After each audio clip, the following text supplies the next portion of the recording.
കവടിയാർ കൊട്ടാരം മോഷണക്കേസിന്റെ അന്വേഷണം ആരംഭിച്ച് ഒരാഴ്ച പിന്നിട്ടിട്ടും ഇരുട്ടിൽ തപ്പുകയാണ് അന്വേഷണ സംഘം. CCTV ദൃശ്യങ്ങളടക്കം പരിശോധിച്ചിട്ടും മോഷണത്തെ സംബന്ധിച്ച് കൂടുതലൊന്നും കണ്ടെത്താൻ അന്വേഷണ സംഘത്തിന് സാധിച്ചിട്ടില്ല. കവർച്ച ചെയ്യപ്പെട്ട 2 കോടി രൂപയുടെ പൗരാണിക ആഭരണങ്ങളും കണ്ടെത്താൻ കഴിഞ്ഞിട്ടില്ല എന്നത് വലിയ വിമർശനങ്ങൾക്ക് വഴിവെക്കുകയാണ്.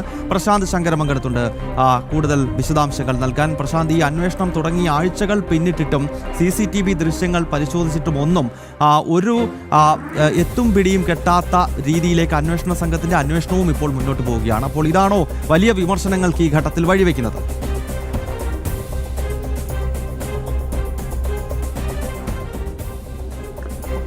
തീർച്ചയായും ഗൗതം, വലിയ വിമർശനങ്ങൾ ഈ ഘട്ടത്തിൽ വഴിവെക്കുന്നുണ്ട്. കാരണം ഇത്രയും കവടിയാർ കൊട്ടാരത്തിലെ 2 കോടിക്ക് മുകളിൽ വിലമതിക്കുന്ന പൗരാണിക ആഭരണങ്ങൾ നഷ്ടപ്പെട്ടതുമായി ബന്ധപ്പെട്ടുള്ള അന്വേഷണം എങ്ങും എത്താത്തൊരു സാഹചര്യമാണ് ഇപ്പോൾ ഈ 2 ആഴ്ച പിന്നിടുമ്പോഴും ഉണ്ടാകുന്നത്. അന്വേഷണ സംഘത്തിന് ഗുരുതര വീഴ്ചയുണ്ട് എന്നടക്കമുള്ള വിമർശനങ്ങൾ ഒരു ഭാഗത്ത് ഉയരുന്നുണ്ട്. 2 കോടിക്ക് മുകളിലാണ് ഈ പൗരാണിക ആഭരണങ്ങൾ വിലമതിക്കുന്നത്. ആ ആഭരണങ്ങൾ നഷ്ടപ്പെട്ടു പോയി അതിനുശേഷം ഒരു അന്വേഷണം നടത്തിയിരുന്നു. ആ അന്വേഷണത്തിൽ ഈ കൊട്ടാരവുമായി ബന്ധപ്പെട്ട് നിൽക്കുന്ന അല്ലെങ്കിൽ കൊട്ടാരവുമായി ബന്ധപ്പെട്ട ആ കൊട്ടാരത്തിൻ്റെ വിവിധ മേഖലകൾ അറിയാവുന്ന ആളുകൾ തന്നെയായിരിക്കണം ഇത് ഈ മോഷണം നടത്തിയതെന്നൊരു നിഗമനമായിരുന്നു ആദ്യം പോലീസിനുണ്ടായിരുന്നത്. അതിൻ്റെ പശ്ചാത്തലത്തിൽ ആ കൊട്ടാരത്തിലേക്ക് എത്തിയ യൂട്യൂബർമാരടക്കമുള്ളവരെയും മറ്റ് അതിഥികളായി എത്തിയവരെയൊക്കെ ചോദ്യം ചെയ്യുകയും അവരിൽ നിന്ന് വിവരശേഖരണം നടത്തുകയും ചെയ്തു.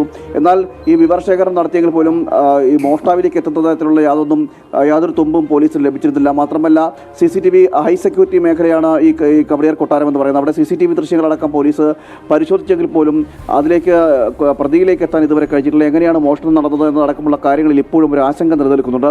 ഇതിൻ്റെ പശ്ചാത്തലത്തിലാണ് ഈ പൗരാണിക ആഭരണങ്ങൾ വിൽക്കുന്നതായിട്ടുള്ള ആളുകൾ ഈ കേരളത്തിന് പുറത്ത് നിലനിൽക്കുന്നുണ്ട്. അത്തരം ആളുകളെ കേന്ദ്രീകരിച്ചൊരു അന്വേഷണം ഇപ്പോൾ പോലീസ് നടത്തിക്കൊണ്ടിരിക്കുന്നത്. അത്തരത്തിൽ പൗരാണിക ആഭരണങ്ങൾ വാങ്ങുകയും അത് കൊണ്ടുപോവുകയും ചെയ്യുന്ന തരത്തിലുള്ള ആളുകൾ കേരളത്തിലേക്ക് എത്തിയിട്ടുണ്ടോ എന്നടക്കമുള്ള കാര്യങ്ങൾ ഇപ്പോൾ പരിശോധിക്കുന്നുണ്ട്. അതിനുശേഷം തമിഴ്നാട്, ബാംഗ്ലൂർ അടക്കമുള്ള മറ്റ് അന്യ സംസ്ഥാനങ്ങളിലും ഇത് കേന്ദ്രീകരിച്ചൊരു അന്വേഷണത്തിന് ഇപ്പോൾ പോലീസ് തയ്യാറെടുക്കുന്നു എന്നാണ് ഇപ്പോൾ മനസ്സിലാക്കാൻ കഴിയുന്നത്. അതിലൂടെ ഒരു തുമ്പ് കിട്ടുമെന്നൊരു വിശ്വാസമാണ് ഇപ്പോൾ പോലീസിനുള്ളത്. മാത്രമല്ല, ഇത് എവിടേക്ക് കടത്തി, ഇനി രാജ്യത്തിന് പുറത്തേക്ക് കടത്തിയിട്ടുണ്ടോ എന്നടക്കമുള്ള ചില ചോദ്യങ്ങളും ഉയരുന്നുണ്ട്. ഇതെല്ലാം കേന്ദ്രീകരിച്ചുകൊണ്ട് പോലീസ് ഒരു അന്വേഷണം നടത്താനുള്ള തയ്യാറെടുപ്പ് കൂടിയാണ് ഇപ്പോൾ നടത്തിക്കൊണ്ടിരിക്കുന്നത്. എങ്ങനെയാണ് ഇത്രയും വിലമതിക്കുന്ന സ്വർണ്ണം എന്നതിൽ ഇപ്പോഴും ഒരു വ്യക്തത പോലീസിന് പറയാൻ കഴിയുന്നില്ല. ആര് കടത്തിക്കൊണ്ടുപോയി അല്ലെങ്കിൽ എങ്ങനെയാണ് മോഷണം നടന്നത് എന്നതിലൊന്നും യാതൊരു തുമ്പും പോലീസിന് ഇതുവരെ ലഭിച്ചിട്ടുമില്ല. ഒരാഴ്ച പിന്നിടുന്നു, 2ാമത്തെ ആഴ്ചയിലേക്ക് എത്തുന്നു.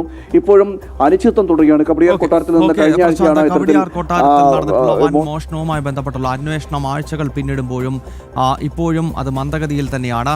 ആരാണ് ഈ മോഷണം നടത്തിയത് എന്നത് സംബന്ധിച്ചുള്ള ഒരു വ്യക്തതയും അന്വേഷണ സംഘത്തിന് ഇതുവരെ ലഭിച്ചിട്ടില്ല.